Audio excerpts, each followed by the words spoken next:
Hi, welcome back to the Counterfeit Emotions podcast. So grateful that you're joining us again this week. This week, I have a very special guest, a two-time Olympic gold medalist, a national hero, and a truly great man who has not only excelled in sports, but excelled in life, specifically in helping other people. And I'm so excited because today on the podcast we're going to talk about excellence versus perfectionism. How does an Olympic athlete, an Olympic gold medal winner, how do they balance that? We're going to talk about the difference between being stubborn and being determined. We're going to talk about surrender and how that plays into things. So today's guest is Peter Vidmar, the two-time Olympic gold medalist, national team member, and in the Morley household, he was also a national hero. He was the Morley household hero. And thank you so much for being on the show today, Peter. Great to be on. Thank you so much. Yeah. And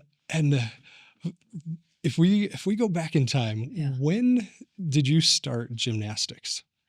So my initial exposure to gymnastics came in what we call the cultural hall of a church building of my church, and some kids that attended church with us in our LDS ward were on the high school gymnastics team at Westchester High School, and they decided to do an exhibition there. And my dad brought me down there, and I thought it was the coolest thing I'd ever seen. And I just tugged on my dad's sleeve and says, I want to try gymnastics. So my dad would take me down to the local Westchester High School gym in the evenings when they had open workout, and I'd learn one or two gymnastic skills horribly. And I thought I was really good. Wait, how old were you at the time? I was probably 9 or 10. Okay, 9 or 10. And then my dad saw a little article in a local paper. It was either the Santa Monica Evening Outlook or the Culver City Daily Breeze. It was the newspaper that they used to throw on your porch at night. It wasn't the morning paper; it was the evening paper that had the closing stock prices and all that, because we didn't have internet back then, right? Mm-hmm. My dad always wanted to have one of those papers to look at things, and the article said, and I know it because my mother cut it out, and I still have it. And it says, future Olympic champions sought in gymnastics. And it was an experimental gymnastics program run by the famous gymnast Makoto Sakamoto, who just finished competing for the United States at the Munich Olympic Games, and he wanted to start coaching gymnastics. So I went and tried out. Nothing magical about it. I just tried out and went just one day a week with him, and he saw some promise in me, and pretty soon my workouts increased and the time in the gym, increased. But it was rather primitive in terms of the environment. But the other influence was my father, who did gymnastics when he was in high school, and when he was in Los Angeles. When he was 27, well before I was born, he was 40 when I was born, he contracted polio. So he'd been really physically challenged ever since that. So I never saw my dad do gymnastics because he just simply couldn't. And that's for maybe later on in our discussion about my dad and his influence on me from that example. But but my formal training was when I was 11. That's when I started with Makoto Sakamoto. Okay. I stayed with him for 12 years. He coached me all the way through. He got the assistant coaching job at UCLA when I was a junior in high school. That's called an arranged marriage, because he wanted to see how far he could take me. Okay. And so he thought, well, if I can stay at whatever university Peter goes to. So I chose to go to UCLA because I just wanted to be with my coach, with Mako. And then he was the USA assistant coach on the team for the years leading up to the Olympic Games, and was there on the floor during the Olympic Games, as well as the assistant to the head coach, A.B. Grossfield. So I had my coach, throughout my entire career at the most important meets of my life, and it was invaluable. Yeah. And that was a 12-year relationship. Yeah, 12 years. And what are we talking? Like, for people that haven't done gymnastics, Are we talking 4 hours in the gym every day, 8 hours, 2 hours? Malcolm Gladwell, and you've seen other studies, talks about the 10,000 hour rule to be world class in something. I think I did the math, and mine was about 20,000 hours. So I would train 4 to 6 hours a day, 6 days a week. I took Sundays off, but I didn't take vacations because Mako, my coach, he never took vacations. He was always there. He never once said, "Hey, I'm going to take off with my family for a week or two or something." He was, and I thought, well, he's not going anywhere. I guess I better not go anywhere. And so I wanted to be loyal to my coach, and he was loyal to his athletes, and And so I took Sundays off. I Christmas Day off. Um, Maybe another 10 days 4th of off. July 20 or days. No, no, I no? trained 4th of July. Oh, Yeah. wow. Yeah. Thanksgiving Day, I think I even worked out a little bit. I mean, I just didn't miss training because the gym was always open with my coach, and so I trained. Wow. But it was my choice. I mean, it wasn't burdensome for me, really. I mean, yeah, it'd be nice to play with my friends and ride my Schwinn Stingray out in the dirt and do the things that kids did back then. Mhm. But what I wanted more was to see if I could be an Olympian, and so I was motivated. It was my choice to stay. My parents would go on vacation, my family would go on vacation, and my dad would arrange for, a neighbor couple to live in our home for that week while they took me to the gym while I stayed home. That was my So choice. your parents would go on Yeah, vacation it was my choice. and Peter stayed home. Yeah, yeah, So it sounds like from a very, very young age, yeah, you had that desire. yeah. I You did. had that desire for greatness, Yeah. to strive for that. Was it that magazine or that newspaper article that said, No, it was my coach. Yeah, I mean, my coach, he would fill my head with stories of the Olympics or the World Championships, and I wanted to have those experiences. So, I'll give you an example, and I share this, a lot. But um, when you're learning gymnastics, you rip blisters in your hand, right? You know what it mhm, feels like to tear a blister, whether you're rock climbing or working in the yard or whatever, and just blowing on that raw skin stings like crazy. Well, mhm. when you're 11, it hurts even more. And so, I'd tear a blister, and we call it a rip in gymnastics. And I'd say, Mako, I just ripped. And he'd look at me and go, oh, you ripped. Let me look at it. And he'd look at my hand and go, does it hurt? I go, yeah, it hurts. He'd say, oh. Did I ever tell you about that time I was competing at the national championships in New York? I said, no. He goes, yeah, it was the finals on the rings competition. And my hands were really hot, those couple days. And so when I was swinging through the bottom of my first skill, I could feel my hands tear from the palm all the way up. Oh, Both hands. I said, both hands? Yeah. Wow, what'd you do? Oh, I held on and I won. And then he'd walk away. I'd go get up there and try a little harder. He didn't say, don't be a wimp or just tough it out. He'd just tell me a story. And I think, wow, if he could hold on, maybe I can hold on too through the pain, and then I remember once when I was trying to get ready for my first competition, I'm doing lots of routines on each piece of equipment. And I get to the high bar at the end of the day, the single bar, right? mhm. And just holding on to the high bar, my wrists were so tired from just doing routines, and I could barely hold on. It's like going to a rock climbing gym where you can't even hold on to the wall. Yeah. He'd say, "You're tired." I go, "Yeah." Ever tell you about the Kubicka brothers from Poland? I go, no. What about the brothers from Poland? He'd say, yeah, I met them at the World Championships in Dortmund, Germany in 1966. Yeah.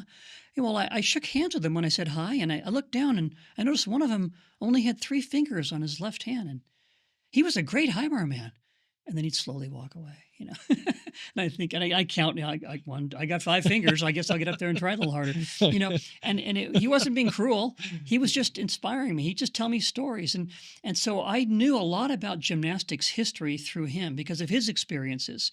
And he would name names of great gymnasts that were, the greatest of the world at the time. So jump ahead later when I finally made the USA team, and I'm traveling. And what age you were? I made the team when I was actually 16, 17, but I didn't compete. That's another story. I declined being on the national team because Mako didn't think I was ready for international competition. I was the Really? first guy to ever say no thank you after making the U.S. team. Really? Yeah, but when I finally traveled internationally, I would see judges or coaches or officials that were these legends he talked about. Oh, there's Shigeru Kasamatsu, there's Mitsuo Tsugahara, there's Nikolai Andrianov, and I was like, wow, they're real people, Mm. And I read about them, I heard about them, and I'd think, wow, that's great, and I wanted to be one of them, just because not for any other reason that they were great gymnasts, and I thought maybe I could rise to that level someday. That's all. So he filled your head with dreams. Yeah. He Oh, yeah. he painted a vision Yeah. Yeah. that you could see vividly. Yeah. Yeah. And because of that vision, you were able to become a champion. Yeah, and he said he used. It's interesting. I look back, and he used words that seem inconsequential, but they made a difference. He never said if. He said when.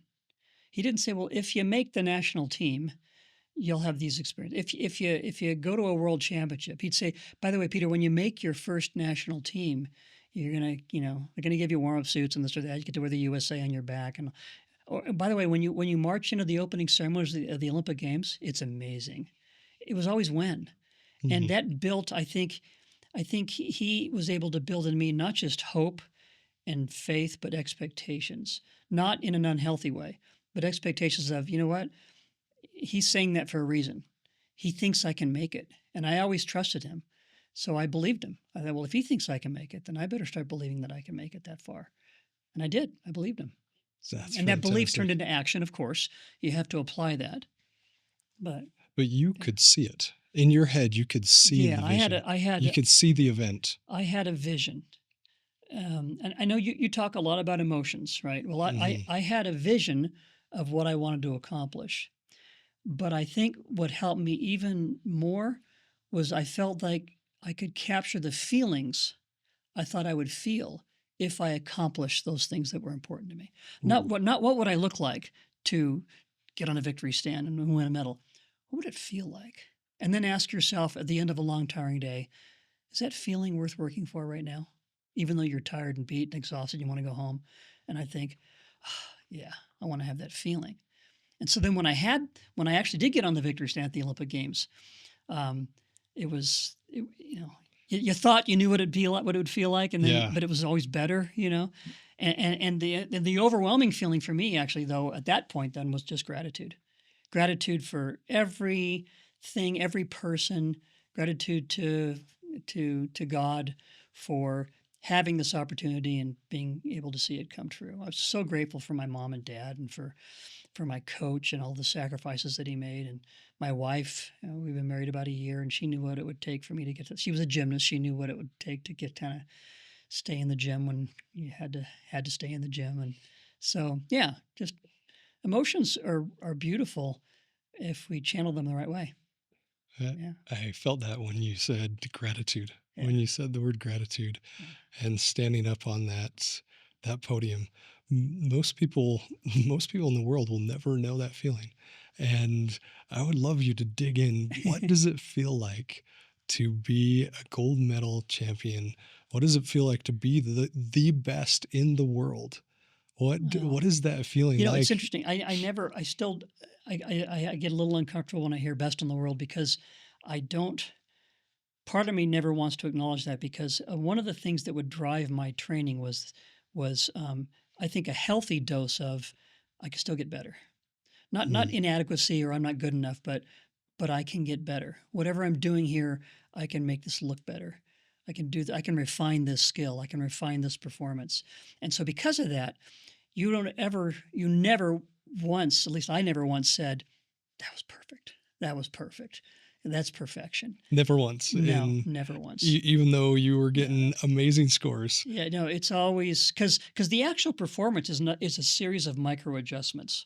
See, um, we do lots of routines over and over in the hopes that the repetition will perfect or approach perfection in the performance. That's why you have to. That's the key to perfection. And I say that loosely, but the key to improvement is repetition.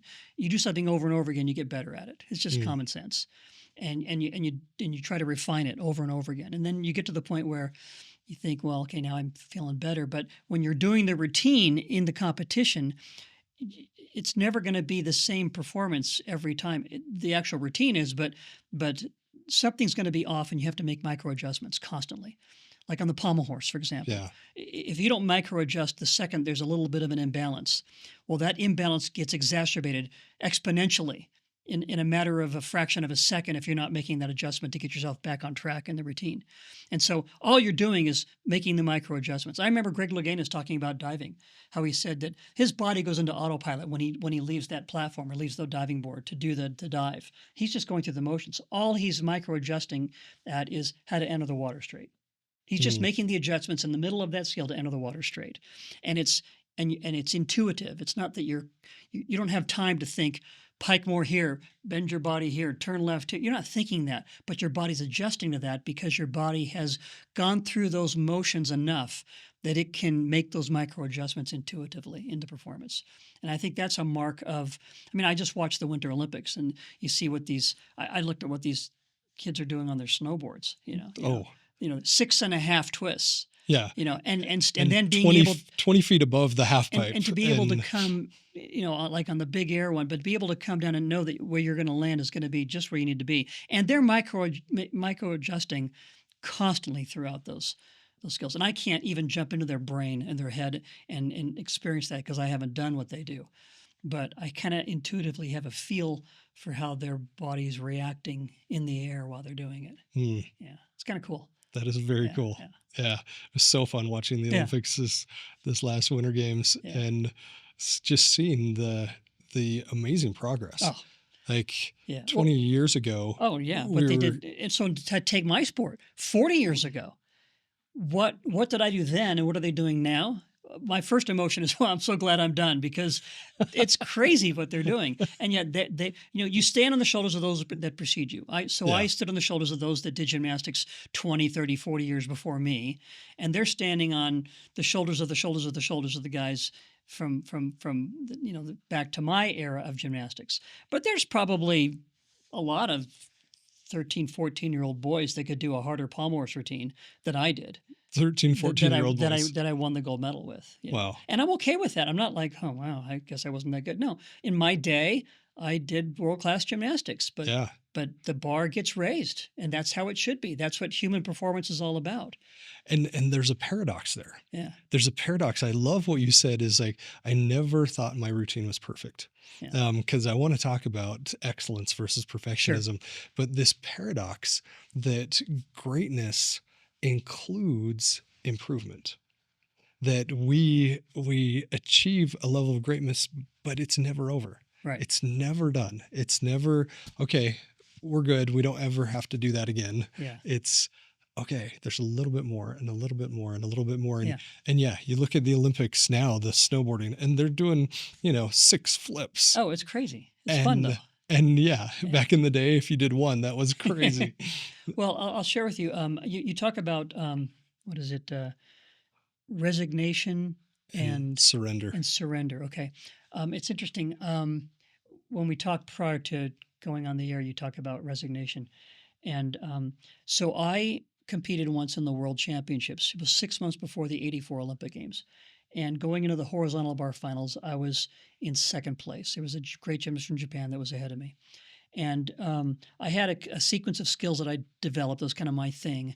Yeah. And that that really, it's what got me into the finals, right? And tell everybody what that was, because I love this story. I love this. Well, it's a Markelov to a Ganger. It's you swing around the bar, you let go of the bar, you fly over the bar, do a half turn, straddle your legs, come back down, catch the bar, swing down, let go again, do a backflip with a half turn on the pike position, and come back down and catch the bar again. Back then it was really hard. But back then it was really hard. And I kind of put together this sequence, and it was kind of my skill that got me into the finals. I got a great score, and here I was in second place. And the gymnast from Japan, he made a mistake, and he was before me. So I saw him fall, and I thought, if I hit this routine, I'm the world champion. And there weren't a lot of American world champions in gymnastics. Kurt Thomas was one.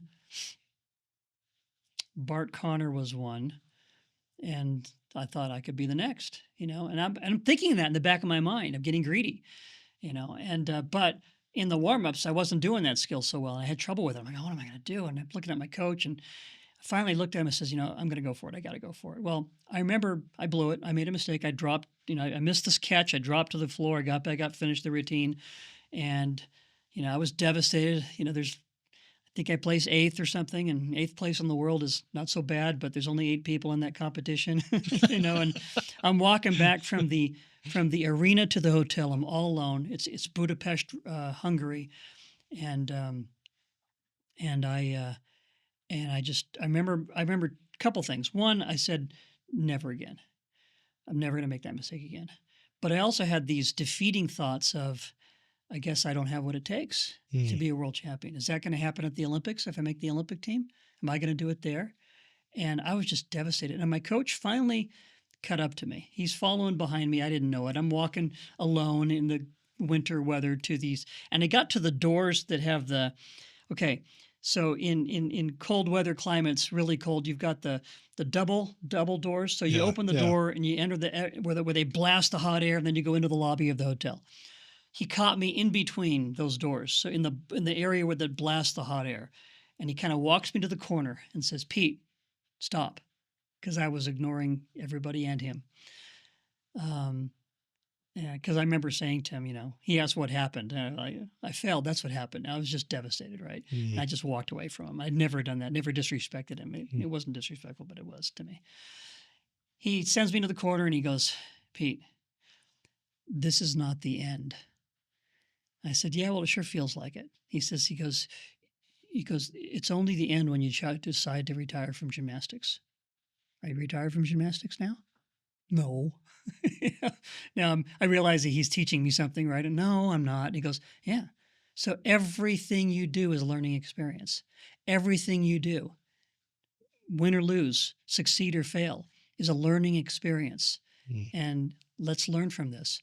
And how are you going to do it better next time?" Well, for the next 6 months, man, I was laser focused on that skill that I made a mistake on. That was every day in the gym? Yeah, every day in the gym. And so I did the same routine at the Olympics in 1984, and I scored a perfect 10 on high bar. So I look back and I say, I'm so glad I failed. I am. It wasn't fun when it happened. I hated the experience, but it taught me to really focus in on those things I had to work on to get better.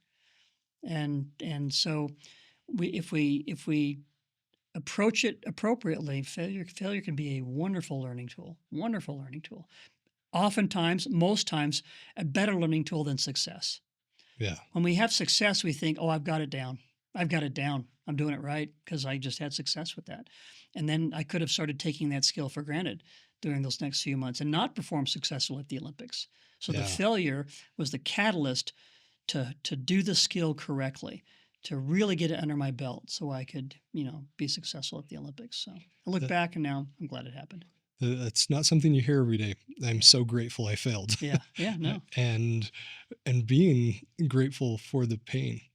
Well, and I think most of the listeners here, though, if you say, "Hey, I want you to look back on the times that you made mistakes, and did you grow from it?" And I think in almost every case we say, "Yeah, I kind of learned something from that." And sometimes when you look back on all your successes in life, you say, "What'd you learn from that?" Gratitude. I mean, I think there's more to learn from failure because then it makes a greater catalyst for change in behavior. Yeah, I truly believe there's no more effective, more efficient tool than pain. Yeah. And you're not looking for the pain. You're not looking for the failure. You're not trying to fail. You don't say, "Oh, well, it's going to be a learning experience, so watch me. I'm going to go fail now." No, we don't do that. Of course not. But in the diligent pursuit of excellence, we're going to fail. Yeah. And that's okay. And one of those dyads in the counterfeit emotion framework is that misery is the counterfeit of pain. Yeah, right. That pain has to happen. Pain is inevitable. Yeah. Misery is optional. Yeah.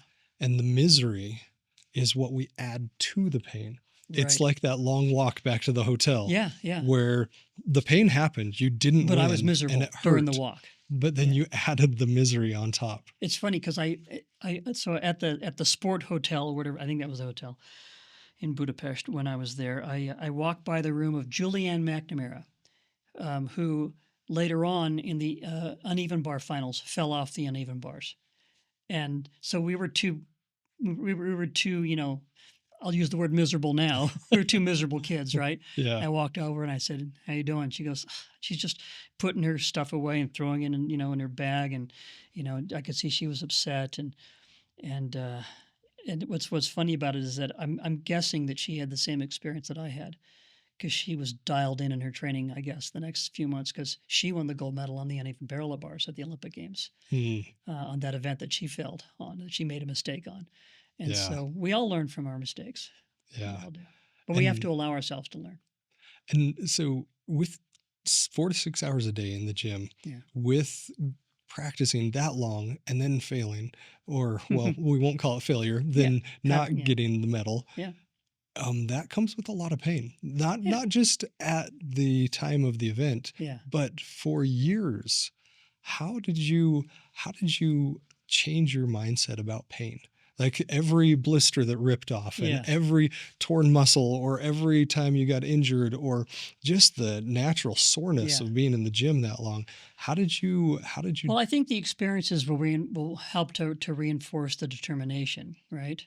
But I think what helped me is I always had that vision. What am I here for? What is it? What's at the end of the rainbow? What is it that I'm looking to do? And yeah, so I made a mistake at the national championships. I made a mistake at a dual meet against Nebraska. Whatever the mistakes are, you go back and you analyze.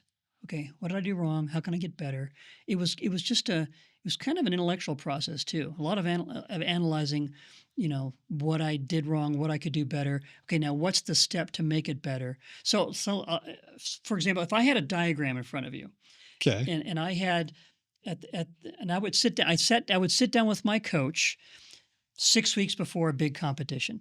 We didn't have iPhones, didn't have iPads, didn't have computers. You had pen and paper. I had an executive calendar book. My brother would in his job. People would mail these, beginning of the year calendars, right? Yeah, So I had yeah. this 1 page per day type of a calendar. Okay, and and so that was my training book. It was covered in gymnastics chalk and it was tearing at the seams, but I had it in my gym bag. And I'd open up the calendar and I'd sit down with my coach and say, what are we going to do for the next 6 weeks to get ready for this competition? And I would map out my training. I'd have hard days and light days, hard weeks and light weeks, so my body could go through the macro and micro cycles of training. In sports science, we call that periodization, so that you can tear your body down, build it up, tear it down, build it up, tear it down, build it up, so that you're at your peak when you need to be for that competition. It's a much more detailed and specific science now than it was in my day 40 years ago. But I did a version of that. And my coach was brilliant at preparing us for competition. And so I would do a hard day. When I say hard days, lots of routines that day. And then the next day, less routines or no routines, just recover. So you don't get strong by working hard. You get strong by resting after having worked hard. So you got to go through the recuperation as well. Ooh, I love that. You don't get strong working hard. You get strong resting Right. after you And work so I hard. have it all mapped out. So that sitting down with my coach for 30 minutes to go over the next 6 weeks, I'll call that the plan. That's planning. Okay. Now, draw a circle down and on the clock. So at the 12 o'clock, you got plan. At the 3 o'clock, you've got prepare. The prepare is following the plan. That's the 6 weeks of training. But you don't know the plan works unless you follow the plan. Yeah. So you can't halfway through say, I'm going to do something else. No, I follow the plan. And so I do what I said I would do. Every day I walk in, I have to do this today. I have to do that today. And I have it all mapped out. And that's the prepare. Then comes perform. That's at the 6 o'clock mark. Perform is the actual competition. And you have success, you don't have success, you do some things well, make some mistakes, whatever the outcome is, that's the perform. And then draw the line up to the 9 o'clock of the circle. And that's the 30-minute session after the meet with my coach, which is evaluate. So you evaluate what happened. What went well? Okay, let's keep doing that in the gym. What didn't go well? Okay, let's change some things there and see if we can improve on that where you had some mistakes. Okay, so that's the evaluation, and that evaluation is also the plan at the top of the hour. So that evaluation and planning session is the same session. It's looking back and looking forward, right? But writing down what you want to do. So that becomes a refining process. Plan, prepare, perform, evaluate. Plan, prepare, perform. I would do that around, month after month for a couple years. And for about the 6 months or so before the Olympics, I didn't change anything because everything went well. The planning went well. The performing went well. The evaluation was, hey, I did okay. I kind of hit all my routines. Let's not change anything. Yeah, let's not change anything. Let's see if we can. And by doing that, I kind of had a refining process that took place. And I almost didn't change anything leading up to the Olympics and I had the best meet of my life at the Olympic Games. So it worked. So that was kind of I was long-winded, I know, but that really helped me to refine my gymnastics. And I love that because that process, what you described, and even before you described the circle, is with the people that I work with on a daily basis. We've got our pornography recovery program, we've got our marriage program, we've got relationships, we've got leadership and executive leadership. And this is one of what you hit on is one of the most critical things is taking the event and using it as an evaluation, not as a condemnation. Right. Yeah. Bingo. And like with pornography recovery. That's well worded because I didn't, if I would have, I wish I would have thought of that because that's really what it is. Because it's really easy to condemn yourself when you have a mistake. Yeah. And to say, that's just the way I am. Yep. And that's really dangerous to think that because that closes the door on improvement. Yeah. And that's shame. Yeah. Which, that's shame. which is the counterfeit of guilt. Guilt says I did something wrong and I can change that. I can repair that. I can fix that. I can make restoration. Shame says I am wrong. Guilt says I made a mistake. Shame says my existence on But earth guilt is a allows you to mistake. evaluate. Guilt says I made a mistake and here's why. Because I did this, this, and this. So now I'm going to not do this, not do that. I am going to do that. I'm going to, and make the changes. And then you can get out of that hole. And then the next time you've made the changes. Yeah. And you don't have to go back to that mistake anymore. Right. And then you can focus on even something more, something better, something greater. But once you have made the changes through that evaluation or guilt, then you can say, oh, you know what? I've got that one. Yeah. Now and let's you can go let to it the go. next one. Yes. You can let the mistake go. So I would love to know as you were going through this, I mean, your stakes were high. You're on the world stage. The stakes are massive. How do you do that as the number one gymnast in the world? I never really thought about it that the stakes are high. You didn't. I love gymnastics. I love to flip. I love to go upside down. I love the skills that I learn. And I had a passion for the sport. So my objective each day in the gym was to create beautiful gymnastics.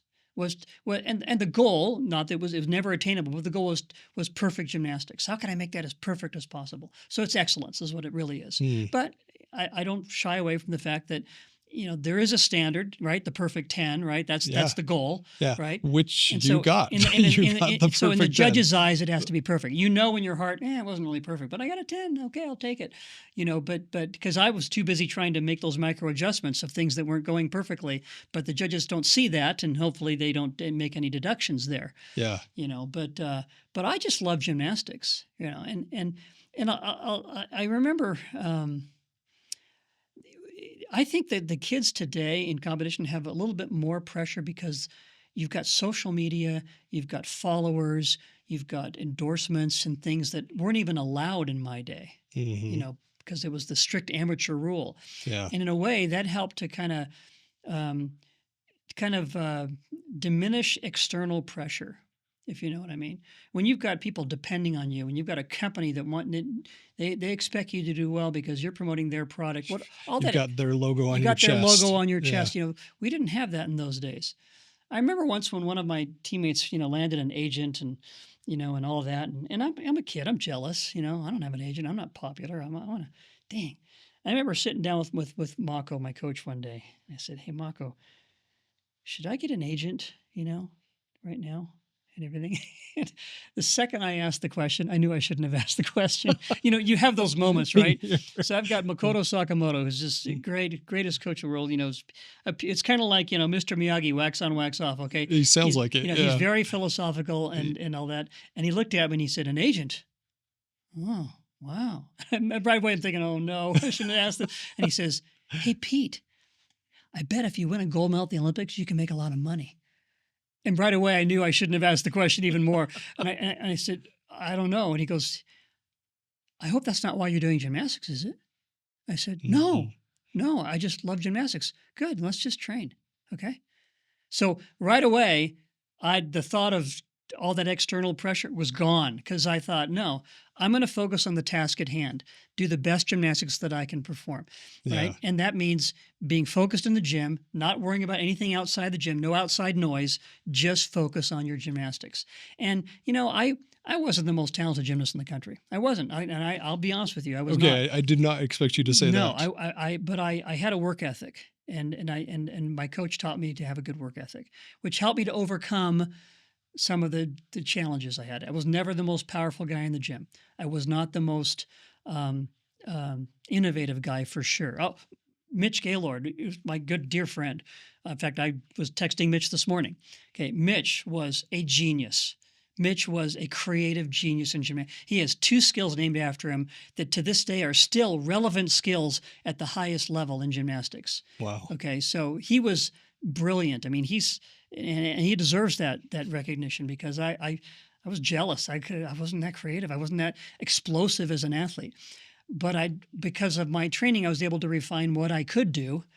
So we had a thing called compulsories in my day. They don't have compulsories anymore. It's a set of routines that everybody has to perform. It's a way to compare apples with apples, Hmm. and it's all about technique and all that. Well, I won compulsories at the Olympics, and it helped me to get the silver medal in the all around because my compulsories were good. I was able to do it well because of my coach and the training that I went through, trying to perfect the skills and everything. But I had lots of other, shortcomings that I needed to overcome, and all athletes do. Yeah. Well, not all, but I mean, you look at Well, some and go, and that's the thing is yeah, that is life. yeah, That we all do, regardless of whether yeah, it's yeah, gymnastics or sports or business or marriage, yeah, or we all have that. yeah, And that's what makes this life beautiful, yeah. is that we do get to improve Oh, every day. yeah. I mean, can you imagine how boring it'd be if everything came naturally? Everything you did, you could do well. It's not. That's not fun. I mean, It's because it's like, yeah, I can do this. Like walking. Wow, you can walk. Yeah, I can walk, and so can you, and so can you. yeah. And then you find someone that has trouble walking, like my father, right? Mhm. And say, hey, I'd be grateful to be able to walk like you, right? Mm. But yeah, if things just came easy, life would not be nearly as enriching or fulfilling. And I mean, it's all about overcoming challenges. And you look at someone working on something over and over, and all of a sudden you get it for the first time. It's You're exulting with joy when you learn that skill for the very first time and you execute it properly the very first time. You go home and you tell your mom and dad, "I just did a half and half out of rings." And my mother's going, "Okay, great. I'm so happy for you." And what exactly is that? And you try to describe it to her and everything. So yeah. Yeah, I'll never forget the day I qualified for the Boston Marathon. Wow. Yeah. And it took a serious training effort and took 2 failed attempts before I got there, and Yeah. it was such an And you incredible deserve feeling. to feel good about that. I was thinking I was I read something about it was I my little brain can't remember, but I think it was about child psychology, that children or young people will react more. They'll react better to praises of your effort as opposed to your ability. Yes, Instead of saying, yes. "Oh, you're such a great gymnast," and say, "No, you work so hard. I'm so proud of the effort you're putting forth for this." That will inspire them more than saying, "Oh, you're really good. Yeah, Oh, you're really good at that." yeah. They've actually found that Yeah. it has a negative effect. Yeah. If you label or title someone Okay. and say, "You are a good blank," Right. then that's actually one of the core tenets of Right. perfectionism, Right. is now I have to accept this identity Right. and I have to be this person, and that means Yeah. I'm here. And one thing about perfectionism doesn't care about perfection. Yeah. It only cares about the perception of perfection. Yeah. It Yeah. doesn't actually Right. Yeah. it doesn't say, "I'm gonna go to the gym and everyday strive." It says, "No, I have to be here no matter what." And it doesn't say, "I can make mistakes." It says, "I have to be infallible." Yeah. Whereas excellence says, "You know what? I wanna make a mistake every single day." It's interesting. I have a little 9-year-old granddaughter who's really a good little gymnast, and she works really hard. Um, and she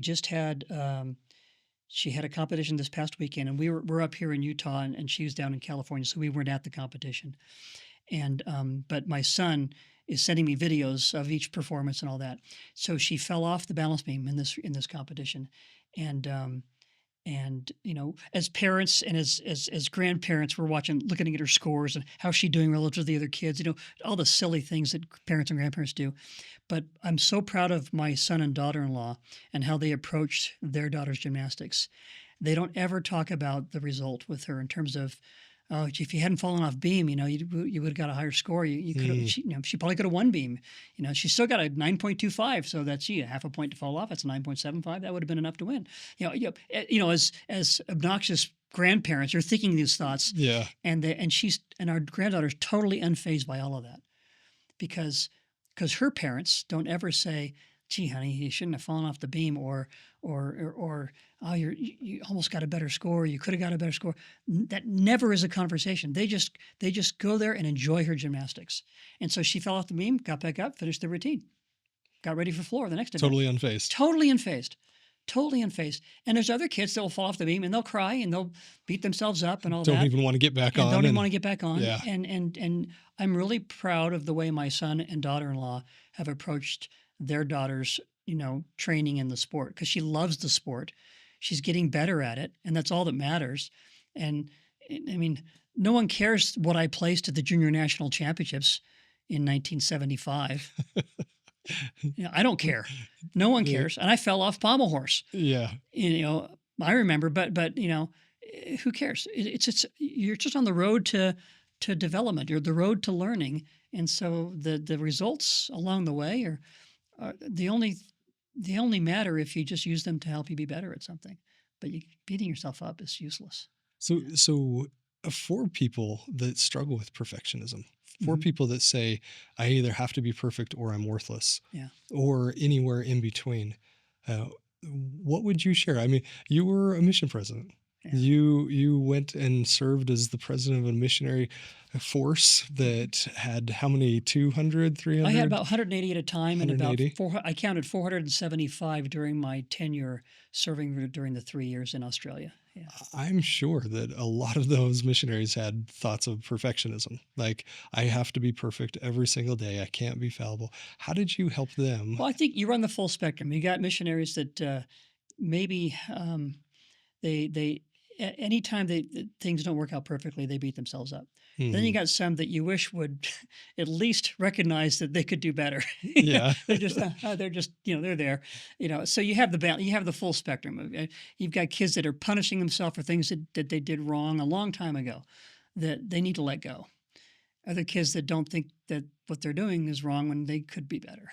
So for me as a leader, as a mentor, I have to treat each individual differently.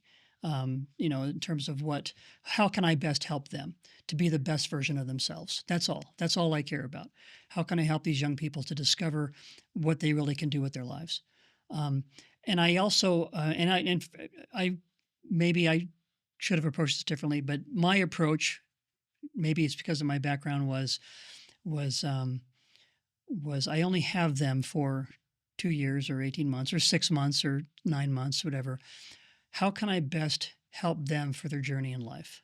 That was my primary objective. So I meet with these young people every 6 weeks. So I did 180 face-to-face interviews every 6 weeks. Wow. Because I would meet with them and they wrote me every week. Well, I wanted them to write me every week. Some of them wouldn't, but most of them, they'd write me every week. And, I replied to every email. Wow. Because I wanted them to know that it was read, that I'm paying attention to their feelings, their thoughts, their excitements, their disappointments, their challenges. And so I tried. So that was pretty, it took a lot of time to do that. But I think my favorite part of the mission was sitting down with them one-on-one and just meeting with them and chatting with them. And I don't have a lot of time with them. So inevitably, every discussion was, what are your plans? I don't have any. Okay, well, that's not acceptable. I said, so here's what I want you to do. I want you to think about your future. I want you to write down a few things that you'd like to do in your future. Yeah. And when we meet again, will you share them with me? And, and inevitably they would. And I'd sit down and I'd say, wow, you've got some really great dreams, some great ideas. A lot of my missionaries come from different varying backgrounds. So I had missionaries from 46 different countries. Oh, wow. And so that's every type of of culture you could imagine, every socioeconomic level you could imagine. I've got missionaries that are going through all different types of things. Many of them had tremendous hardships or made tremendous sacrifices, or their families made tremendous sacrifices just for them to be there, and for them to feel recognized, that their families appreciate it, I think is important. I was blessed that I had a lot of senior missionaries. So for those that aren't members of my faith, right, these are couples that are retired from their careers, and they go off and they volunteer just like these young missionaries do, but maybe in a little different role, different capacity. Mm-hmm. And at any given time, I would have maybe 6 senior missionaries. So maybe 2 couples, or two senior sisters that are serving together, and their job was meeting with the missionaries at their other meeting, their district meetings and other meetings, and talk about preparing them for their life after their mission. So, can they?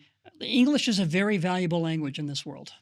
And so, if they're learning English as a second language, it's important that they learn English and learn it as best as they can, so that when they go back to their home countries where English could be a real plus in a career, it can help them. So make sure they're learning the English well. Find out what their future plans are. Do they want to go to a university? Will they have the opportunity to go to university? If so, which university? Okay, how can they help them with their application? And how can they pass their English test so they can go to BYU Hawaii, for example? For many of my Pacific area missionaries that would have an aspiration to go there. University of South Pacific, they got a campus in Fiji, they got a campus in Tahiti. Universities in New Zealand that maybe they can attend. And if not that, what about a trade school? Can they become an electrician, a carpenter, a welder? What do you want to do? Have you thought about it? And try to lay the groundwork for them to have an onboarding experience when they come home from their missionary service. They learn discipline. They're up every morning at a certain amount of time. They study their scriptures together. They study with their companionships.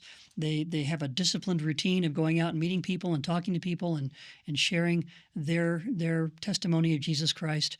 And so they've got a discipline that maybe they didn't really have before, at least not at that level. Mm-hmm. And to just go home and discard that routine is not very productive. But to take that discipline with them right into an onboarding experience for a career, an education, a trade school, or something, so that they can use the skills they learned and acquired on their mission to help them with the rest of their life, I think can be really valuable for them. And so that was really important to me, and I loved talking to them about their dreams and their goals. And I had a handful of missionaries that were actually athletes that were going to go back to maybe a collegiate career or something. And it was fun for me to say, okay, now we've talked about the important stuff. Can we talk about your sport for a second? Okay, let me give you some advice about your training. I love that part of it. Remember to work hard on the days that you don't want to work hard, and all the things like that. That was fun too. Oh, that's fantastic. I love that you were able to do that. And I'm sure those missionaries are so blessed to have you as a mission president to help them understand that they don't need to be perfect. They just need to strive.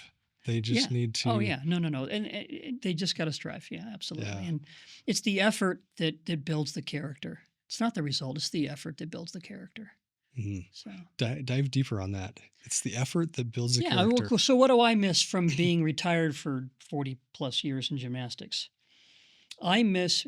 I loved the competition. I love some of the results I got. I had a lot of results that no one knows about, where I fell off the high bar or the pommel horse, or I made mistakes, but I'm grateful for those experiences. But what I miss is being in the gym with my buddies.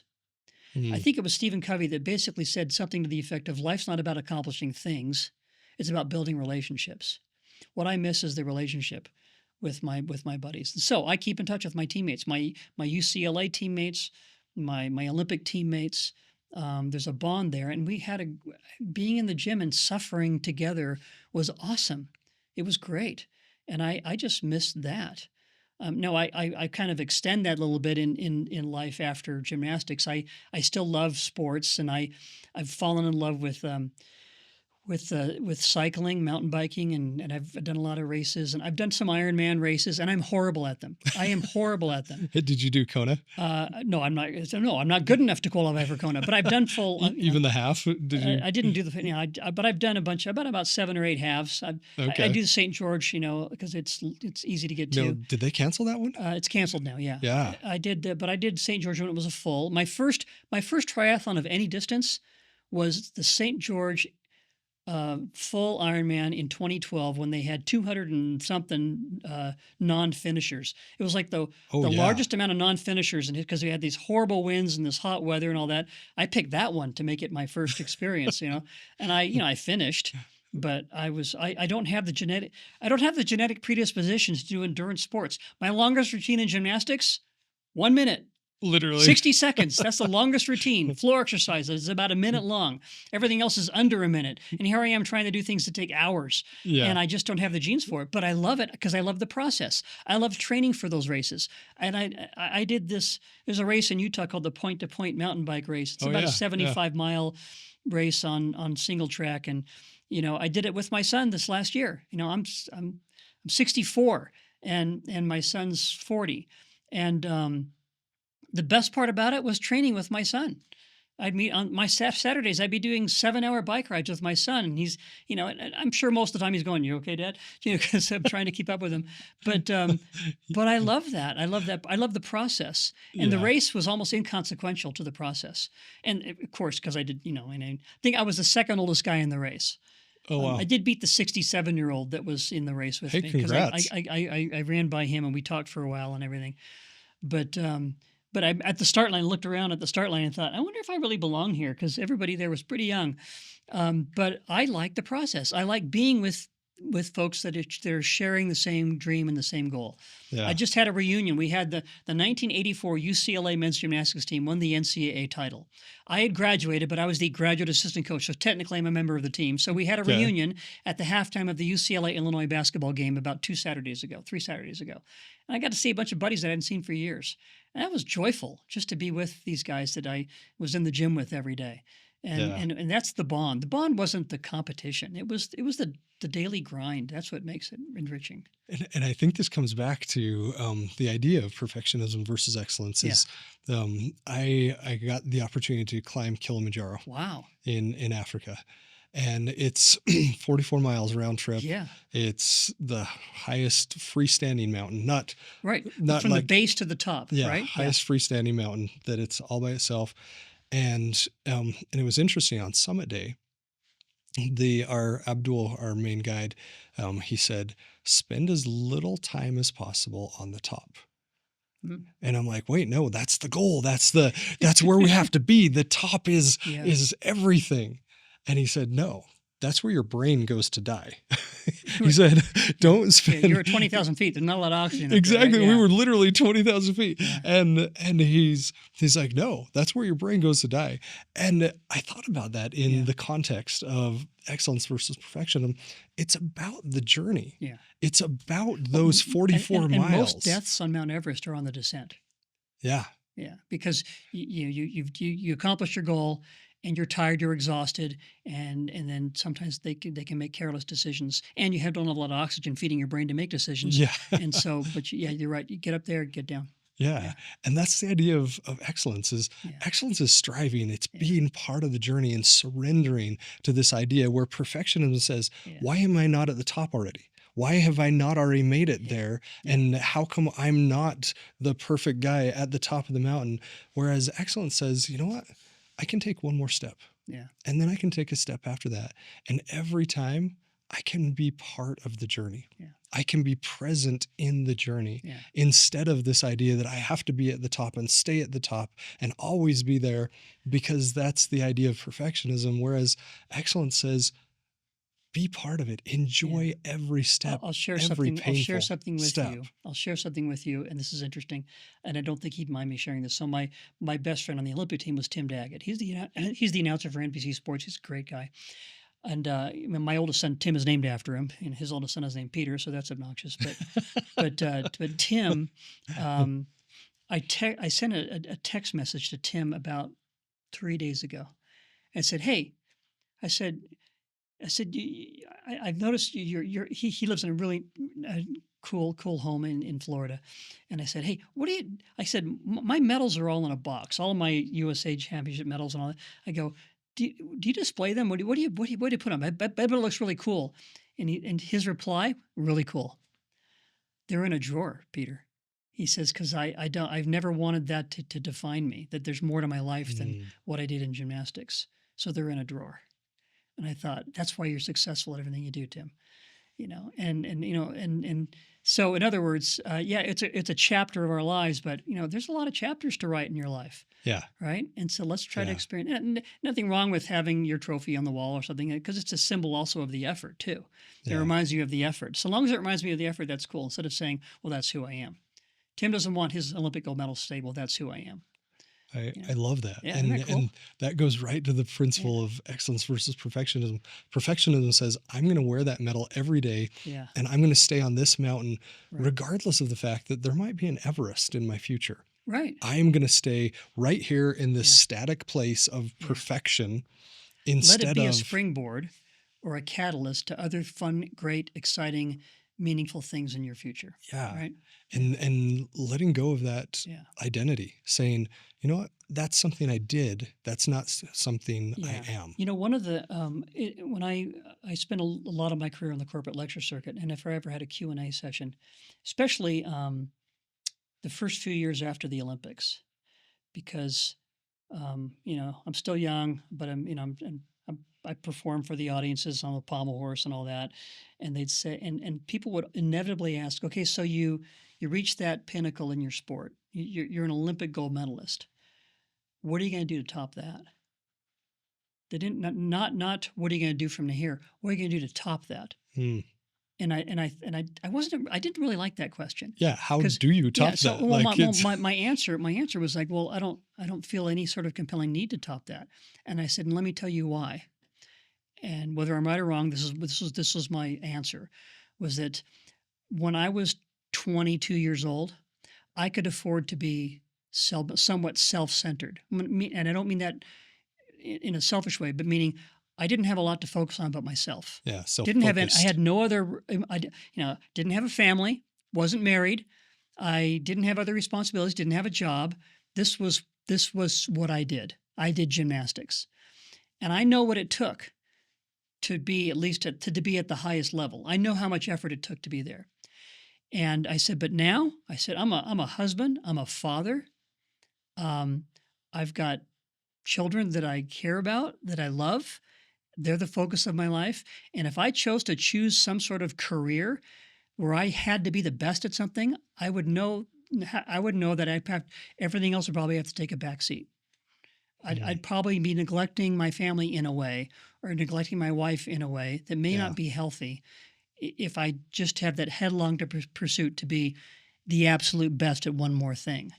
I said, I don't have a desire to be that. My goal is to be well rounded now. That's my goal. And that means I probably won't reach the pinnacle of some other career or some other activity. And I'm okay with that. I'm okay because I know what it took to get there in that one area of my life. No, I got too many other responsibilities now. I've got 5 children. I've got a wonderful wife, and that's my focus now. I love So that. that's and I fell with that too. My kids are here going, you tried, Dad. No, but no, but I've had a lot of fun with my kids, and we did a lot of great things together, and I've really, and my family is really close. They're really tight, and that's my joy in life now and my wife's unbelievable. My wife was the captain of the UCLA women's gymnastics team, so Mm, she knows all about hard work and dedication. She was a Division I athlete, yeah. and she and but her focus is her children and her grandchildren. I mean, that is the center of her universe, and I love her for that. And it's great because she always said growing up, when as her kids were growing up, what's your goal in life? If I asked my wife, what's your goal? I want all of my children to love each other. I want them to love each other. That was her That's her primary goal. number one goal. I want them to love each other. And you know what? My kids, they all love each other. We have a WhatsApp chat thread with all the kids and everything. Mm. It's hilarious. And it fires off all day long. When I was on the mission, I had to keep my phone on silent because if I had the ding, because it's the other time of the Oh yeah, yeah, nighttime is daytime in the U.S. when I'm in Australia, right? yeah. And all I would hear was ding, ding, Just ding all all night night long. long. And so I had to put it on silent because I'd wake up to 45, 55, 65, messages of my kids talking to each other. And they all love each other. They all support each other. They all and they go out of their way to take care of each other. It's been a beautiful thing to see my wife's dreams come true, Mm. which are dreams that we all share as a family. So, I love that. yeah. I love that. And I've got a dear friend, Taylor Christopoulos. He's currently on the national team and University of Nebraska.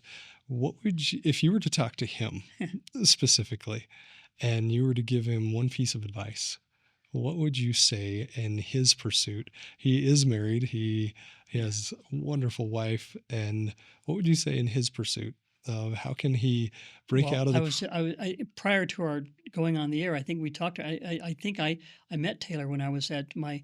Sadly, one of my dear teammates passed away. He had a long battle with cancer, and I was at his funeral and was at it in Nebraska, where he coached in Lincoln at University of Nebraska, and where Taylor is.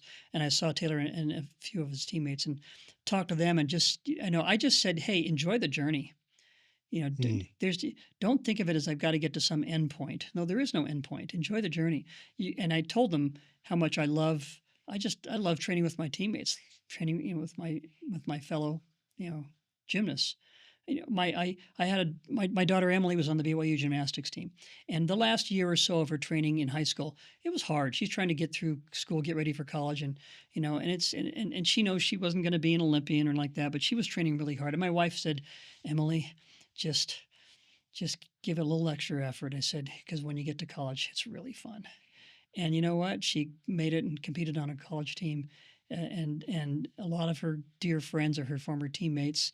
She's been off the team for 10 years now. And she just, it was such an enriching experience. And my daughter, Catherine, ran cross country at BYU, and she had the same experience. A lot of her really dear friends are her teammates. They struggled together. They suffered. They went into oxygen jet together. That's what cross country runners do every day, and and they still keep in touch. I think my daughter's going to run a marathon at the end of this year with two of her college teammates, and this is many years after the fact. So those would be 13 years since they competed at BYU. Yeah, and now they're all moms with kids, and they're all going to run a marathon together. And it's so enjoy the journey and make sure that you enrich the relationships. That's the thing. It's the relationships that matter. That's what makes life fulfilling, really. It's just having people to share life with. It's great. Yeah. As we climbed Kilimanjaro, that I think back so many times because it was the hardest thing I've done. I've done Ironman. I did the Kona half. I did Wow. And I bet you did it way faster than me. That's awesome. Well, I don't know. I'm sure you did. I was puking a lot of it, but it was. But I thought about what if I had the perfectionist mindset of why am I not at the top yet? Why am I not at the top? Mm-hmm. I need to be at the top, and I need to stay at the top, where the brain dead zone is, instead of just as we went, we found chameleons and we watched them change colors as we put them in front of our shirts. We found these trees that were indigenous only to Kilimanjaro, not anywhere else in Africa. Yeah. And these plants that you can only find on the mountain, and how we would wake up and the clouds would be beneath us. This carpet of clouds would be out there. And if your objective was just get up there and get back down, you'd have missed out on all this beauty. It would have been so miserable. Yeah. It would have been so miserable. But instead it was, I'm going to enjoy this step. Mm-hmm. And I'm going to be present in this step. Right. Not the next step, not the last step. I'm going to be present in this step and enjoy that part of the journey. Yeah. And am I striving for something? Yeah, I'm striving for 20,000 feet. Yeah. Yeah. But I let go of the mindset of, no, we have to be there right now. Instead, it was, I want to take everything in. Yeah. I want to take in the pain. I want to take in the joy. I want to take in the new experiences. Awesome. And when I can feel that, then the journey to excellence is just like you said, it was joyful. Yeah. And what did it have a lot of pain? Oh yeah. Yeah, I bet. It was the hardest thing I've ever done. Yeah. And it was also just beautiful. Yeah. It's great. That's what makes life fulfilling. Yeah. And to be able to share it, right? Yeah. With people. Yeah. So being able to, like, the final summit day, we literally were carrying people up the mountain. And by the way, don't ever let me do Everest. I'd be the guy on your back. You'd be carrying me up the mountain. Nice thing is I'm little, so there we go. But still, yeah. Don't ever let me do Everest, because when you do that and carry people, you die on Everest. I've got a good friend who needs to be on your podcast that climbed Everest. So oh wow, yeah, you'll have to get him on, and we'll talk afterwards about it. So yeah. It's just what an experience. So okay, so one question I have to ask, I would be remiss if I didn't. When you were going into the Olympics, there was a dominant history of the Russians winning. Yeah. Like, well, Russians and the Japanese. And the Japanese, yeah. Yeah. and the Chinese. And it was not the US. Correct. It was not the US. Yeah. And you were going into what many thought was an insurmountable task. Yeah. Like, how did that change your perspective? Just to go a little bit farther back in time. So there was about a 20-year period where the Japanese dominated men's gymnastics. Then the Russians came in, the Soviets came in and started to dominate. And then China came in and burst onto the scene because China had not been in the Olympics for a long, long time.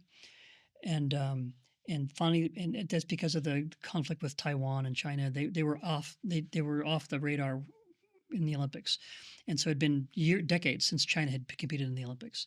So now China was back into the Olympics. Now we had to boycott the 1980 Olympics because of the Soviet invasion of Afghanistan. So I made the team, but we didn't get to compete. Prior to those Olympics, in 1979, we won the bronze medal at the World Championships as a team, and I was on that team. I was a teenager. Yeah. We were on that team. I was the youngest guy on the team. And you were the youngest in history, right? Isn't that? I don't know. I have no idea. No, because Makoto Sakamoto, my coach, made the Olympic team when he was 16 years old in 1964. Oh, wow. Yeah, it was amazing. He was amazing. Wow. But I was young, and so we knew we were in medal contention for 1980, but we didn't get to compete. Next World Championships, we were 5th, and I think in a judging sport like gymnastics, the sports community was not happy with the United States for boycotting the Olympic Games. They were not happy, and so we could not get a score to save our lives, no matter how good my performance was. It was like very tinted. So then we were 4th at the next World Championships, and so now here we are at the Olympics. Now Russia boycotted the '84 Olympic Games, but they were not the world champions. China were the reigning world champions. They were there, so we knew that we still had to beat the best if we wanted to win the gold medal. And yet we were a team that was pretty, we were really tight as a team in terms of, for about 4 years, it was the same 6 guys that were always the top 6 guys in the country. Because every year you have a USA Championship or you have a World Championship trial that re-ranks the team. Okay. So if you're 8th one year and 5th the next year, then you're on the team if you're in the top 6. But then you might drop down to 9th, and then someone else jumps in there. Well, it was the same 6 guys. It was Peter Vidmar, Mitch Gaylord, Tim Daggett, Bart Connor, Jim Hartung, Scott Johnson. It was the same guys. And so we'd been traveling and competing together for quite a while. We were kind of building a little bond. We were a little band of brothers there. And so that helps a lot. So when you're in the gym training and you're really close to your teammate, you're helping him out a lot, and he's helping you, which is not easy because if I'm giving advice to a teammate, that might be the very advice he needs to beat me in the apparatus finals, right? I mean that's true. It's the reality of it. In order to win, you got to beat everybody. And so yet here we are giving, helping each other out, and that's helping us then as a team to rise higher and higher. So when we watched the workout sessions with the Chinese gymnasts in the week before the games, I remember watching, thinking, yeah, they're really good. So are we. I think, and you're thinking to yourself, I think we're just as good as them. I know we're just as good as them. Until finally Jim Hartung, my wonderful teammate who I love, who just passed away, Jim had the nerve as he walked out of a workout session to say out loud, I think we can beat these guys. And, you're looking around for an LA Times reporter or something, or Sports Illustrated. And, but as soon as he said that, it was like, I think we can. I really believe we can. And so we went in with a confidence that we never really had before, I think.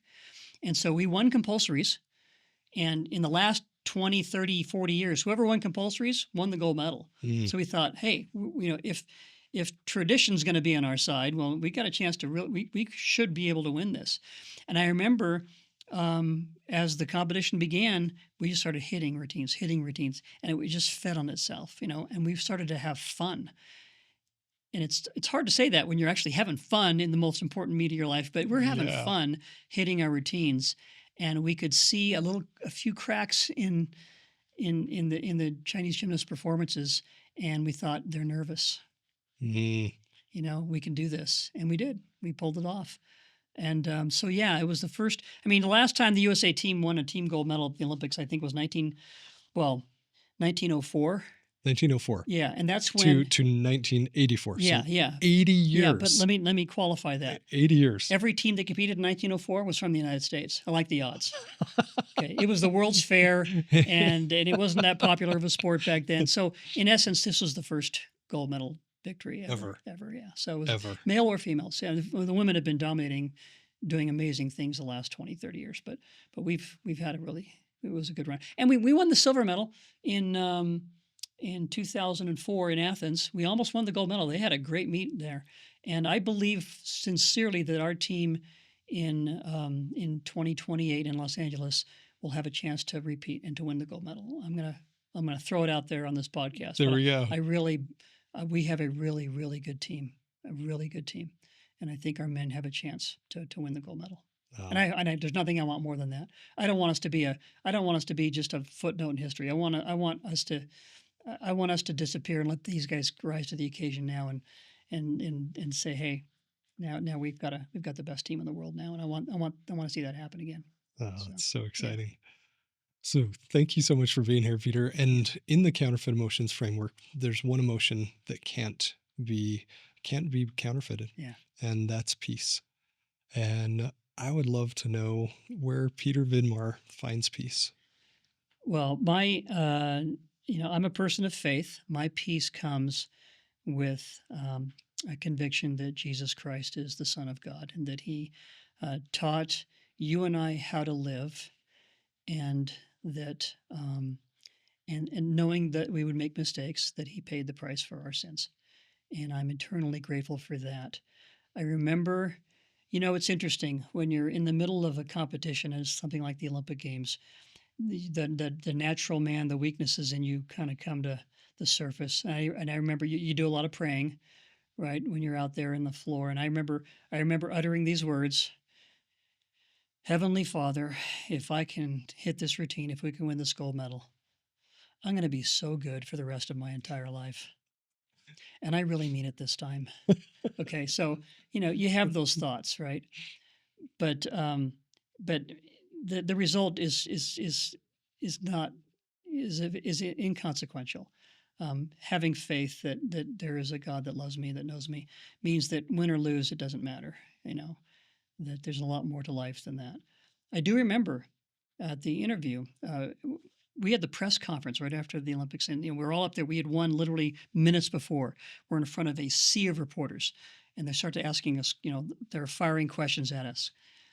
And I thought, okay, here's my chance to acknowledge, my faith a little bit. And I remember the first question was asked. I said, before I talk about the competition, I want to thank God that He'd given me a body that's been able to have these experiences, to do these things. I'm just really grateful for that. It's interesting too, because I said that, and then I went on with, so on pommel horse, and then you go on talking about the competition. There was a reporter for one of the local Los Angeles affiliates who's been covering sports and covered me here and there. I didn't know him because he just interviewed me at meets, or I'd be on the show on the news that night or something. He pulled me aside as I'm walking off, and he says, "Hey, thank you for that." And I realized that he had a deep faith and belief in God, and he says it's nice to hear that. And we hear it a lot now, of course. And I admire these young athletes that go out there and profess their faith and all that, because they do pray that they'll have success. But that's only, to me, it's, yeah, if that's God's will. But I prayed a lot of other times where I fell off the high bar and didn't do that well, but I wasn't angry. I just thought, okay, I guess that's not in the cards for me right now. But what can I learn from this experience? But what brings me peace is faith, and a faith that I have that there is a God, that He loves me perfectly, that He is willing and will and does forgive me for my many mistakes and foibles, that I have a chance to improve and be better, and that there's a plan for me, a plan for my family, a plan for every one of us. I don't understand all things. I think I understand this much, but I love faith. Peace brings me faith, and I choose to have faith. I choose to believe, and faith is a choice. Yeah. Thank you so much. I felt that. Thanks very much. Thanks for joining us another week on the Counterfeit Emotions podcast. And if this episode resonated for you, is if this episode had really hit a chord of understanding the difference between excellence and perfectionism, or the difference between surrender and resignation, share it with someone that you know that would benefit as well. Share it with the athletes in your life or those that are just struggling with ideas of perfectionism or scrupulosity or anything like that. And make sure to like and subscribe. And most of all, thanks for joining us on the journey to find that one emotion that can't be counterfeited, and that's peace. Until next week.